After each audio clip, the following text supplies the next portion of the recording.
안녕하세요. 타로광역시 타로마스터 DM입니다. 오늘은 타로 카드에 있어서 가장 기본적으로 알아야 할 내용들을 강의해보는 시간을 갖도록 하겠습니다. 제가 나이가 조금 어린 편이니까 그냥 나이를 반말로 진행하도록 하겠습니다. 자, 보자. 우리가 타로 카드라고 하면 우리가 이렇게 쓰지. T, A, R, O라고 쓰기도 하고 T를 뭐 붙이기도 하고 안 붙이기도 하는데 뭐 이게 이집트 뭐 말로는 뭐 왕의 길이라고 하기도 하고 뭐 되게 여러 가지 의미가 많은데 솔직히 우리가 이거를 선생 일을 하려고 하지 않는 이상 별 그런 걸 알 필요는 없을 것 같아. 그래서 뭐만 알면 되냐면 이게 어쨌든 종교적인 카드야. 보면 뭐 노아의 홍수도 나오고 바벨탑도 나오고 이런 것들 확인하다 보면 아 이게 결국은 기독교 중심 카드구나. 이거부터 일단 생각을 좀 하고 가는 게 좋을 것 같아. 기독교 중심 카드구나. 조금 더 들어가면 사실 기독교에서 이야기하는 뭐 영지주의 뭐 이쪽도 연결이 좀 되어 있는데 그거는 나중에 다시 한번 다룰 때가 있을 것 같아. 자, 그러면 타로 카드가 기독교 중심 카드라는 것부터 이야기를 했었고, 그러면 기본적인 구성부터 좀 살펴보자고. 보면 여기에 타로 카드는 알고 있겠지만 78장으로 이루어져 있는데 78장은 크게 또 세 부류로 나눌 수 있어. 첫 번째는 메이저 카드, 그 다음에 마이너 카드, 그 다음에 코트 카드, 이렇게 나눌 수가 있어. 근데 메이저 카드 같은 경우는 조금 이거 만든 사람이 특이하신 분이라 1번부터 시작하지 않고 0번부터 21번까지 시작을 해서 총 몇 장? 22장. 오케이, 22장. 그래서 여기가 22장이 됩니다. 그리고 마이너 카드는요 40장 이라고 생각하시면 됩니다. 40장. 그 다음에 코트 카드는 자 40 더하기 22 거기서 78에서 이걸 빼면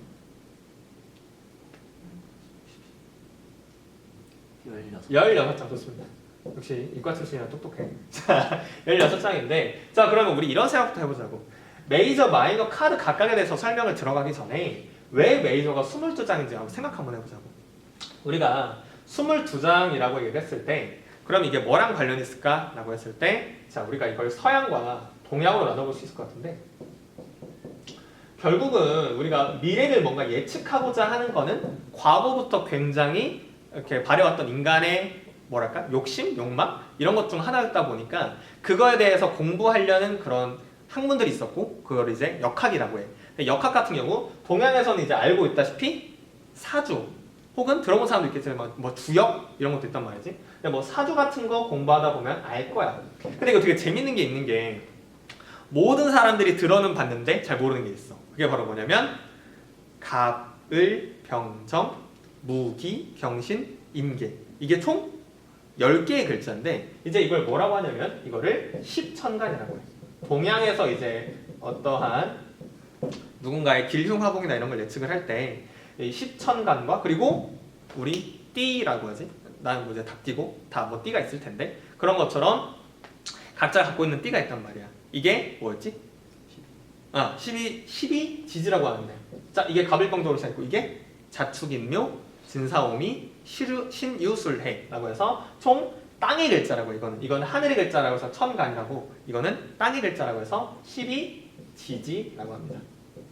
근데 되게 재밌는 게 여기 있는 10과 여기 있는 2를 합쳤더니 총 22장이 나오는구나. 그러니까 생각 잘해보면 결국은 타로 카드도 미래를 보려고 하는 그러한 뭔가 뭐 점술이라고 해야 되나? 그런 거잖아. 근데 동양 쪽에서도 마찬가지 미래를 뭔가 예측하고자 하는 학문에서 22라는 중요한 숫자가 다시 한번 출현했던 거지. 그 다음 서양 같은 경우는 이제 점성학이랑 좀 비교돼서 점성학이라고 얘기를 해. 점성학 같은 것들은 사실 다 알잖아. 나 같은 경우는 뭐 사수자리 이런 것처럼 뭐 물병자리 뭐 그런 별자리가 다 있을 거란 말이지. 그 물병자리 뭐 이런 것들처럼 점성학 같은 경우는 이제 어떻게 보는 거냐면 이제 10행성 총 행성이 10개라고 가정을 하고 그 다음에 우리 별자리가 12별자리라고 얘기를 해. 그래서 이 행성과 별자리가 어떻게 연결되는지 이거를 보는 게 이제 점성학이라는 학문이란 말이지. 근데 이거 두 개를 또 합쳐보니까 또 뭐야? 22장이구나. 그러면 22장이 일단 그냥 괜히 나온 숫자는 아니겠구나 라는 생각은 들 것 같아. 그래서 이 두 개를 연결해보고 그 다음 서양에서 이제 타로 카드가 나오기 전에 점술 도구로 쓰였던 히브리어라는 그런 글자가 있어. 이거는 뭐 사실 뭐 기독교나 이런 거 뭐 다녀본 사람 한 번쯤은 들어봤을 거야. 근데 그 히브리어도 점술 도구로 사용했는데 정말 재밌게도 그 히브리어 문자 개수도 총 두 개라고 합니다. 그런 면을 봤을 때 20이라는 숫자가 그냥 나온 숫자는 아니구나. 결국 이제 타로 카드에서 메이저 카드는 우주 변화의 대비밀과 소비밀을 담고 있다고 얘기를 한단 말이야. 그런 것들을 생각을 해봤을 때 왜 이 숫자가 나왔는지는 한번 그런 감은 가져볼 수 있는 기회가 될 것 같아. 그래서 이거는 이렇게 설명을 하는 걸로 하고, 그다음 메이저 카드를 조금 더 자세히 보겠습니다. 마이너 카드를 좀 더 자세히 보겠습니다. 그러면 마이너 카드 같은 경우는 이제 40장으로 되어 있는데, 이 40장은 뭐냐면 이제 컵, 그다음에 완드, 펜타클, 소드라는 네 가지의 원소로 이루어져 있는데 각각이 1번부터 10번까지 해서 총 40장을 이루고 있단 말이지. 근데 생각을 또 마치 해본 거야. 그러면 도대체 왜 사원소지? 라는 생각이 든 거야. 자, 우리 왜 사라는 원소가 나왔을까라고 했을 때 우리가 일단 사원소라고 쓸게. 사원소. 이 사원소는 세상을 구성하는 내가 나중에 얘기했지만 우리는 이제 수비학 뭐 1, 2, 3, 4, 5, 7, 8, 9 이런 관련된 숫자와 관련된 학문이 수비학을 여기에 이제 접목을 시킬 거란 말이야. 근데 사라는 숫자가 뭘 의미하냐면 세상을 구성하는 숫자야.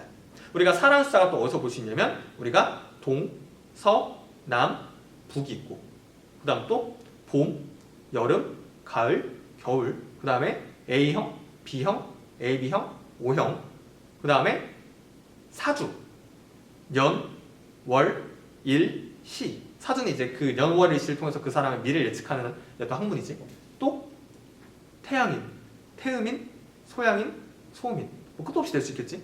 이런 거 하다 보니까 사라는 숫자가 뭔가 있는 숫자구나 라는 생각이 또 든 거야.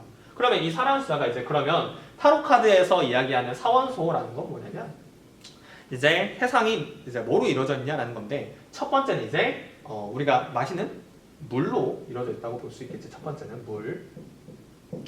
그 다음에 두 번째, 물에 좀 반대되는 개념? 불이겠지. 불. 그 다음에 마시긴 마시는데 우리가 액체 말고 기체, 산소 말고 공기. 그래서 물, 불, 공기. 자, 공기라고 먼저 쓸게요. 그 다음에 우리가 짚고 서 있는 여기 땅, 혹은 내가 흙이라고 할 수도 있겠지. 그래서 그냥 흙이라고 할까? 흙. 그 다음에 뭐 땅이라고 하겠습니다. 자, 이렇게 했을 때 세상을 구성하는 원소는 물, 불, 흙, 공기라는 4개의 원소로 이루어져 있다는 것을 알 수 있을 것 같아. 근데 내가 말이 조금 그러니까 일단 이거 순서를 좀 바꾸고 시작을 할게요. 물, 불, 흙, 공기라고 하겠습니다. 물, 불, 흙, 공기. 자, 그러면 이 물, 불, 흙, 공기라는 거를 타로 카드에서는 물은 이제 컵으로 나타낼 거야. 컵. 오케이.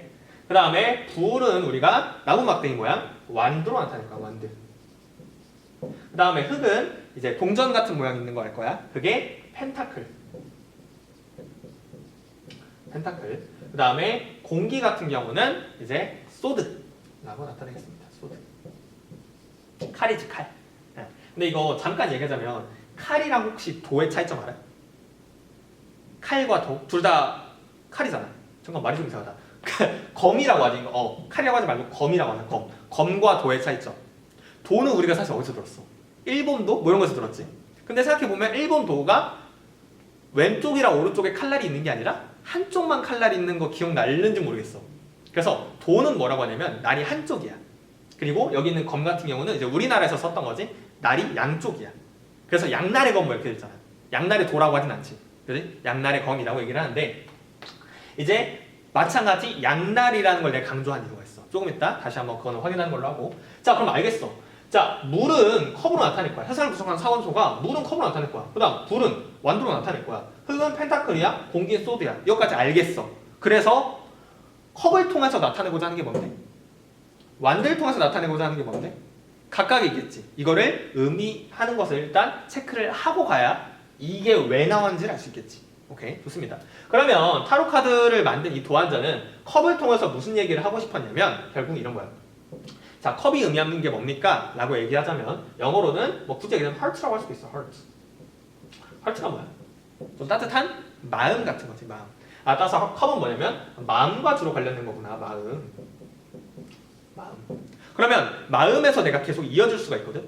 뭐가 있을까? 마음이라고 했을 때 우리가 마음에서 가장 강력한 감정이라고 하면 뭐 사랑 이런 것도 될 수 있지 않을까? 그 다음 또 뭐 정서, 그 다음에 뭐 우정, 그 다음에 연민, 그 다음에 공감, 그 다음에 뭐 동정, 이런 것들과 관련된 말이 뭐다? 바로 컵이 의미하는 바다. 오케이? 그러면 우리는 간단해. 컵 내가 40장에 넣었을 때 컵 1번부터 10번까지 있었다고 했었지. 그러면 내가 카드를 딱 폈어. 질문에 대해서 카드를 딱 폈는데 그게 컵 3이든 컵 5든 컵 10이든 이거는 뭐랑 관련된 거다? 마음이랑 관련된 거다. 그지? 마음이랑 관련된 거다. 그럼 생각 잘해봐. 내가 연애운이라고 했어. 그럼 각각 의미하는 게 있겠지만 사실 뭐가 많이 나오는 게 좋겠어? 당연히 컵이지. 마음이니까.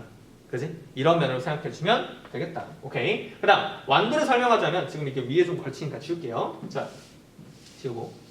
자, 완두는 뭘 상징합니까? 라고 했을 때 완두는 자, 영어로 굳이 얘기하자면 act라고 할 수 있을 것 같아. act. act는 뭐야? 행동하는 거지. 그럼 실제로 여기다 위에다 쓸게. 자, 행동. 자, 예를 들어서 행동을 하는 게 바로 뭐야? act다. 생각해보면 완두 카드 보면 뭐가 있어? 나무 막대기가 있지. 나무 막대기로 우린 뭐 할 수 있어? 뭐 사냥을 할 수도 있을 거고, 아니면 뭐 도구를 만들 수도 있을 거고, 뭔가 뚝딱뚝딱 해가지고 뭔가 컵이랑은 다르게 뭔가 움직이는 느낌이 굉장히 강하지. 그지? 따라서 액트는 행동으로 보시면 되겠다. 완두가 나오면 행동이다. 자, 근데 생각을 해봐. 행동을 하면 뭐가 발생해? 예를 들어서 내가 지나가는 사람한테 탁 때렸어. 그럼 어떻게 돼? 반응. 잡혀가겠지. 자, 그럼 뭐가 되는 거야? 사건이 발생하는 거지. 그래서 완두는 뭐랑 관련된 거예요? 사건이랑 관련된다. 그 다음에 사건이 일어난다는 것도 뭐냐면 상황이랑도 관련된다. 상황. 그지? 그 다음에 또 뭐랑 관련되냐면 내가 뭔가 열심히 행하려는 행동? 그게 바로 열정이지. 열정이나 뭔가 정열 같은 거. 이런 것들이 전부 다 완두에 의미하는 바이다. 오케이? 근데 사실 나중에 가다 보면 이게 되게 잘 나오는 것 중 하나가 여기에 성용 같은 것들이 여기에 완두에 포함되는 것들까지도 일단 알고 있으면 나중에 코트카드에서 자세히 한번 이야기할 일이 있을 것 같아. 됐지? 그러면 마찬가지로 완두 지우고 펜타클 가겠습니다. 자, 펜타클 같은 경우는 이제 우리가 뭐라고 얘기하냐면 보면 알겠지만 동전이야, 동전. 그지? 돈이야, 돈. 그러면 우리 돈이 나왔다는 건 뭐 한다는 거야? 계산하고 따지겠다는 거야. 그래서 굳이 이걸 내가 영어로 쓰자면 calculate 이라고 썼을 것 같아. calculate. 계산하다라는 뜻이지. 그러면 도대체 이 calculate, 계산하다를 통해서 펜타클이 의미하고자 하는 바가 뭘까? 적어보면 첫 번째는 뭐가 있을까라고 했을 때 자, 되게 현실적인 거라는 거지. 현실적인 거라는 거지. 그 다음 또 뭐 하겠다는 거야? 물질적인 거지. 그리고 또 뭔가 계산적이라는 거야. 그리고 뭔가 따지는 거야. 그지? 따라서 현실적, 물질적, 계산적인 내용이 들어가는 게 뭐다? 펜타클이다. 그럼 생각해봐. 결국은 금전운을 내가 물었어. 그럼 금전운에선 당연히 컵이 많이 나오는 게 좋겠어? 펜타클이 많이 나오는 게 좋겠어? 펜타클로 보는 게 맞겠지. 물론 펜타클마다 이제 각각의 의미는 다르겠지만 핵심은 이제 펜타클이 출현을 해야 금전운을 내가 좀 뭐랄까? 흐름을 예측할 수가 있다는 거지. 오케이? 그래서 이런 식으로 보시면 되겠습니다. 그다음 마지막 하나 남았네. 자, 우리가 소드라고 얘기를 하면 자, 소드는 자, 뭔가 생각. 자, 처음에 이거 되게 헷갈리는데 컵은 마음이야. 마음. 소드는 뭐냐면 머리냐, 머리로 생각하는 거. 따라서 이거를 영어로 얘기하면 마인드. 우리 뭐 마인드 컨트롤 할 때 그 마인드. 자, 이 마인드라고 얘기하는데 그럼 이 마인드가 의미하는 게 뭡니까? 소드가 의미하는 게 뭡니까? 라고 하면 첫 번째 아까 말한 것처럼 좀 이성적인 거야. 이성적인 거. 그지? 그럼 야, 물은 거 뭐겠어 이거는? 감성이겠지, 감성. 그지? 소드는 이성이구나. 또 생각. 그다음에 사고. 그지? 이념. 그다음 논리. 좀 차갑지? 근데 생각 잘해보면 이 카드 뭐라고 했어? 타로 카드가 기독교 중심 카드라고 했었지. 그러면 생각해보면 물의 컵적인 거에 좀 더 긍정적인 걸 두겠어? 소드에 긍정적인 걸 넣겠어? 생각해보면 기독교 중심 카드, 종교 중심이라면 논리를 따지겠어? 아니겠지. 컵에 좀 더 중심을 두겠지. 그래서 컵 카드를 보면 일반적으로 좀 좋은 카드도 있고 괜찮아. 근데 소드 같은 경우는 확인해보면 알겠지만 좋은 카드들이 사실 거의 없다고 봐도 무방할 정도로 안 좋은 카드들이 좀 많지. 그럼 어쨌든 논리. 그 다음에 생각 잘해보면 칼자루는 누가 지어? 위에 사람이죠? 아래 사람이죠? 윗사람이죠. 그러면 뭔가 권력을 의미하기도 합니다. 권력. 그 다음에 애초에 권력이 존재한다는 건 뭐야? 위와 아래 간의 갈등이 존재한다는 되게 재밌는 거야. 그러니까 소드는 권력과 갈등이 함께한다는 측면에서 양면성의 특징을 좀 띠기도 하는구나. 그렇지? 좋은 점과 나쁜 점을 전부 띠기도 하는구나. 됐지? 자, 그럼 여기까지. 그럼 봐봐. 내가 지금 여기서 다 설명을 했어. 그러면 컵, 완드, 소드, 펜타클이 각각 뭘 의미하는지는 알았다? 그러면 나는 아직 78장을 배우진 않았지만 내가 뭔가 질문을 받고 내가 카드를 딱 폈어. 근데 그 카드에 펜타클 뭐 3번이 나왔어. 그럼 이거 뭐에 대한 얘기다? 돈이라고 얘기할 수도 있지만 방금 말한 지워버렸네. 계산하고 현실적이고 물질적인 걸 따지는 내용이겠구나. 오케이? 그 다음 내가 뭔가 무언가를 물었는데 컵이 나왔어. 그럼 이거는 뭐가 강한 거야? 마음적인 면이 좀 강하구나. 오케이? 그러니까 결국은 각각의 카드를 알기 전에 이게 뭘 의미하는지부터 알아야 네가 설명을 하고 앞으로 네가 해석을 해나가겠지. 오케이? 그래서 이거부터 잘 정리해 주시면 될 것 같아요. 좋습니다. 이렇게 하면 내 각각이 뭐야? 1번부터 10번, 1번부터 10번 각각 이렇게 있으니까 총 몇 장이다? 마이너 카드가 40장이다 라고 이야기를 봐주시면 될 것 같아요.